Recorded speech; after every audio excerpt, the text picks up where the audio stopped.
আজ নিজেকে নিয়েই লিখলাম চিঠিটা। খিটখিটে ছেলে, তুমি এত অভিমানী কেন? তুমি কি জানো না, তোমার অভিমানের এক পয়সা দাম কারোর কাছে নেই? তুমি সবাইকে কেন নিজের মতো মনে করো? সবাই তো তোমার মতো না।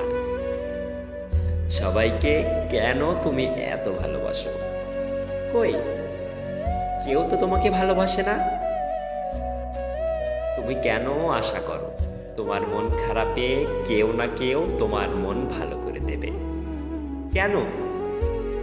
তুমি কি জানো না, এই পৃথিবীতে কেউ কারো জন্য থমকে দাঁড়ায় না? তাহলে তুমি কেন দাঁড়াও?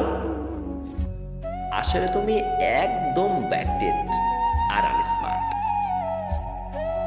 আর ভেঙে পড়া হেরে যাওয়া মানুষ। তুমি এই পৃথিবীতে বাস করার যোগ্যতা রাখো না, কারণ তুমি মায়ায় আটকাও। তুমি কাঁদতে থাকা মানুষকে দেখে কাঁদো। তুমি শিকড়ের টানে বারবার ফিরে তাকাও।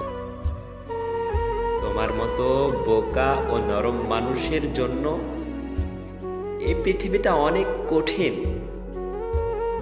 কিন্তু তোমাকে বুঝতে হবে, তুমি নরম হৃদয়ের অধিকারী হতে পারো, কিন্তু দুর্বল নও।